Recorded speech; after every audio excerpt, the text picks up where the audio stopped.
Agora vamos tratar de um assunto saboroso: o vinho.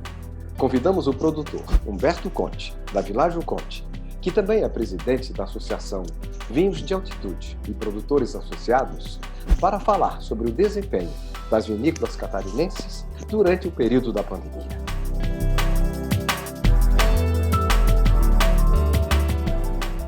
Eu diria que foi um desempenho bom, acima do esperado. Tá? Nós começamos... esse ano foi um ano marcante para a vitivinicultura catarinense de altitude. Nós iniciamos o ano com uma safra histórica, em termos de qualidade, produtividade, e depois veio esse grande túnel escuro que ninguém sabia o que esperar, nós tínhamos que atravessar. A nossa avaliação era de pânico, num primeiro momento. Nós perdemos os nossos principais clientes, que são os pontos de consumo, os restaurantes, os bares. O enoturismo ficou comprometidíssimo, tivemos que fechar nossos receptivos, e então a avaliação inicial era de pânico total. E depois nós tivemos que nos reinventar, e hoje chegamos aqui, após 7 meses de pandemia, com resultados extremamente satisfatórios. E das estratégias implementadas pelas vinícolas, quais foram as que apresentaram melhores resultados? Sem dúvida nenhuma, a utilização das redes sociais e o estabelecimento de e-commerce, né? Tenho certeza que todas as vinícolas, independente do tamanho, investiram num bom site de venda e os parceiros foram surgindo. Na pandemia, um dos principais pontos de investimento e de empreendedorismo foi na internet. Então, muitos e-commerces pequenos de vinhos, especializados em vinhos nacionais, vinhos brasileiros, apareceram e propuseram parceria. Foi inacreditável que aconteceu o boom.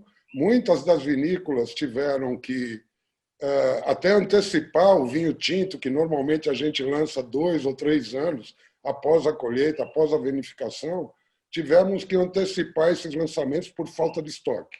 Então, é um motivo de alegria, lógico, esse novo normal. A gente tem que avaliar daqui para frente como vai se comportar esse mercado, como vai se comportar o consumidor, mas até agora a nossa avaliação é extremamente positiva, né?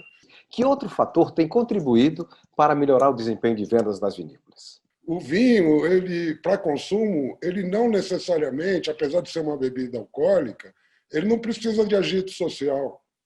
Ele é uma excelente companhia para a solidão do confinamento. Ele faz meditar, ele incentiva a gastronomia, a cozinha em casa. Eu tenho certeza que surgiram milhões de chefes no Brasil e milhões de novos consumidores de vinho, né? O nosso consumo saiu de míseros 2 litros por ano por habitante para 2,8. Isso é um crescimento considerável, um crescimento de 72%.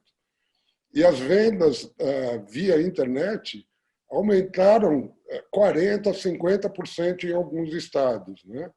Então, o que nós temos aqui trabalhar é esse novo, né? Novo. Porque mais brasileiros consumindo vinhos brasileiros, isso aumenta a percepção e a crítica quanto aos vinhos baratos, importados, que estão nas gôndolas dos supermercados. Você sabe que os supermercados não fecharam, né? É o único local de venda que não sofreu restrições. Todos eles investiram pesado em aumentar o espaço para o vinho de uma forma geral. E para nós, pequenos vinicultores de produtos brasileiros, esse espaço é proibitivo. A gente não consegue, em termos de volume, ter o custo ou ter o preço que os supermercados exigem de nós. Então, isso acaba ficando com os importados. Mas, por outro lado, o consumidor que busca qualidade conheceu o vinho brasileiro. Muitos consumidores não nos conheciam. Você fazer uma live numa rede social é como receber um consumidor aqui, na vinícola, né, onde eu estou agora. E recebendo um consumidor, você tem condições de mostrar o teu produto na profundidade, na origem, na história. Beber vinho é uma coisa muito subjetiva, é muito pessoal. Com a pandemia, com as redes sociais, é como se a gente tivesse em todos os locais do Brasil mostrando a nossa cara e o consumidor do outro lado degustando junto contigo. Isso mostrou que o que eles bebiam até agora, nessa mesma faixa de preço, está muito longe da nossa qualidade, da qualidade do vinho de altitude. O vinho que tem maturação completa, maturação longa, amplitude térmica, vinhos tintos de corpo, mas ao mesmo tempo com acidez, com a delicadez da altitude catarinense, sem dependência de madeira, sem fórmulas prontas.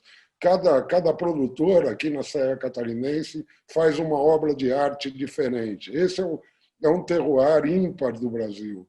E já dá para dizer quais são as uvas emblemáticas dos vinhos de altitude catarinense? Eu diria que ainda é cedo para isso. Nós estamos começando aí num processo de indicação de procedência, não limitamos castas, porque o que eu acho muito bom, Raimundo, de estar aqui, é porque a gente não tem amarras, né? Você pode ousar, você pode criar, você pode inovar no vinho com as informações. Eu acho que não é o momento para a gente dizer qual é melhor, qual é pior.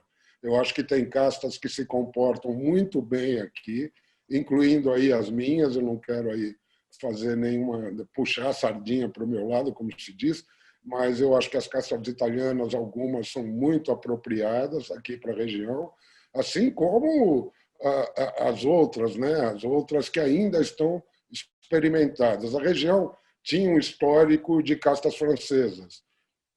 Chegaram novos empreendimentos com castas italianas e algumas portuguesas, até gregas, ainda estão sendo experimentadas nesse terroir.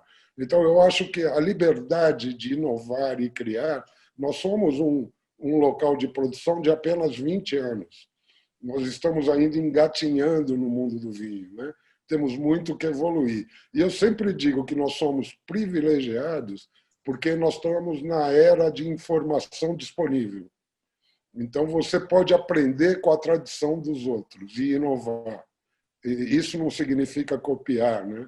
Significa que você aprende hoje, se você tem uma dúvida de uma determinada poda. Eu tive isso há pouco tempo atrás, que eu queria podar Sangiovese diferente.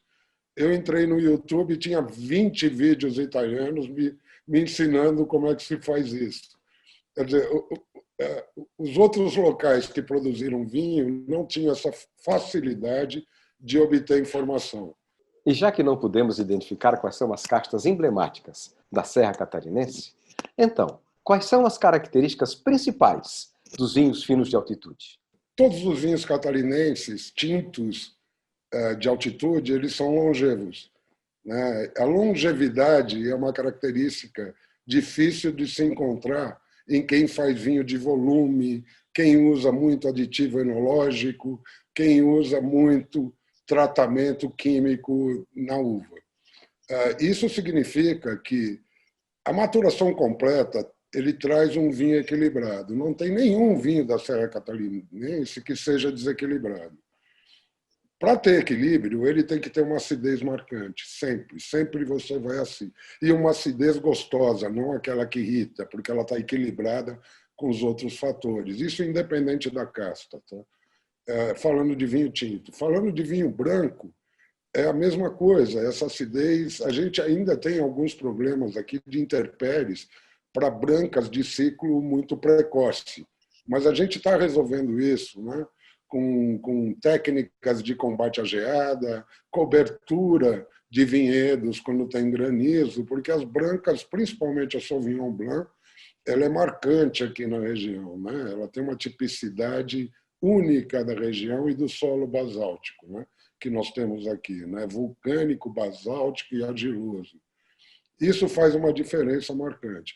O que eu diria é que, por a gente, de uma forma geral, não posso falar de todas as vinícolas, a gente usa a madeira com moderação nós somos diferentes de um terroir como o de Mendonça, por exemplo, que os vinhos são muito parecidos. Aqui, se você for de uma vinícola ou outra, você vai experimentar qualidade, mas uma qualidade diferenciada, uma e outra, fazendo o seu próprio estilo. Porque mais uma razão que eu digo que é muito cedo para a gente definir para onde esse terroir vai. Para o enoturismo se desenvolver, é necessária a participação do poder público, principalmente em dois quesitos: infraestrutura e a questão tributária. Como você avalia a atuação do governo nesses dois quesitos? O que se vê é muita gente fazendo tese de mestrado e doutorado em relação ao enoturismo de altitude no Planalto Catarinense. Mas verba pública vem muito pouco de acesso às vinícolas, os acessos são precários, na grande maioria que não está perto do asfalto. É muito difícil um turista chegar no nosso receptivo, né? E isso precisa ser mudado. E um outro ponto importante é um programa de educação ao turismo. Como aqui na Serra Catarinense, especialmente onde estão localizadas as vinícolas, a questão do turismo está começando agora, é preciso fazer um sistema de educação intensivo para que a população, primeiro, valorize o turista e saiba como recebê-lo. Né? E aí já não é poder público, mas é iniciativas de empreendedorismo privado, é gerar restaurantes que são compatíveis com a qualidade do nosso vinho, atrativos outros que não sejam só o turista chegar numa vinícola. É preciso que a região se desenvolva e enxergue o potencial do turismo, como a Serra Gaúcha fez e nos ensinou muito bem como se faz, tanto Gramado e Canela, como a iniciativa do Vale dos Vinhedos, hoje, que já é o terceiro local de destino turístico brasileiro. O que nós temos é uma carga tributária absurda. Nós demos alguns passos hoje em alguns mercados importantes, que foi a substituição tributária, que caiu para os 3 estados do Sul e mais São Paulo, mas ainda mercados importantes como Rio de Janeiro, Minas Gerais, ainda tem essa famigerada substituição tributária, que na verdade é uma antecipação tributária. Cobram do produtor o que deveria ser pago pelo comércio varejista ou atacadista. Né? Então, isso é um verdadeiro absurdo e a gente vai continuar nessa luta para mudar. Nós tivemos a possibilidade de inclusão no Super Simples. Né? A maioria das vinícolas daqui, que não são grandes empreendimentos, se enquadraram no Super Simples. Mas isso significa pagar 2 impostos e não dá oportunidade para quem vai comercializar o teu vinho recuperar esses impostos. Então, a gente perde alguns pontos de venda, como supermercados, como isso que está muito em moda, empório gourmet, que é a antiga delicatessen, que é um ponto importante de vendas de vinhos, que não compra de quem está enquadrado no Super Simples, porque ele não recupera imposto nenhum. Então, o mercado ainda precisa ser ajeitado. Nós temos aí como carga tributária total entre o que eu estou falando, o que eu estou enquadrado, outras vinícolas que estão no lucro presumido também sofrem com isso. Né? Mas, além de pagar o Super Simples, você paga todos os impostos dos insumos sem recuperar absolutamente nada. E os insumos para nós, tanto os insumos agrícolas como aqueles que a gente usa para produzir, como garrafa, rolha, rótulo, barrica, são absurdamente taxados e a gente não recupera um centavo. Então, nós estamos avaliando agora que a carga tributária no vinho brasileiro ele está em torno de 57% a 60%. A gente poderia chegar muito mais barato no consumidor se não fosse essa taxação absurda. Se não considerasse o vinho como outra bebida alcoólica qualquer, né? Como a cachaça ou como essa cerveja que é vendida em massa. Né? Nós não, nós somos um complemento alimentar, não tem relação nenhuma de danos à saúde com consumo moderado de vinho, né? E nós estamos aí nesse patético 2,8 de consumo anual, enquanto Portugal, por exemplo, são 60 litros no ano e os países da Europa com 60 litros. Portugal é o recorde absoluto, mas França, Itália também em torno de 50, né? Espanha, a Europa Latina, né? Que a gente muito parecida conosco. Então é preciso que a gente continue nessa luta de redução de impostos na cadeia, né? Isso é uma das principais bandeiras da minha gestão. Conte, o mês de março, tradicionalmente, é o mês da vindima. Como será realizada a próxima vindima de altitude? Olha, esse é um grande desafio, né? A gente não espera que em março as coisas já tenham melhorado, né? Eu acho que a gente vai continuar nesse processo de restrições até lá, né? Nós vamos organizar um evento que vai marcar essa questão de pandemia. Estamos em fase de organização, mas uma das principais novidades é que nós vamos ter vans, para evitar aglomeração, nós vamos ter vans circulando por todas as vinícolas e os eventos festivos acontecendo na própria vinícola, cada um fazendo o seu. Nós vamos ter um evento de lançamento, que provavelmente será no centro de São Joaquim, porque é a cidade aqui do Planalto e da Serra Catarinense que concentra o maior número de vinícolas, e depois nós vamos organizar eventos em cada vinícola. Isso também é um pouco de responsabilidade para o turista, o enófilo que vier nos conhecer, não precisar dirigir, provar os nossos vinhos e depois dirigir nessas estradas aqui que não estão muito boas, né?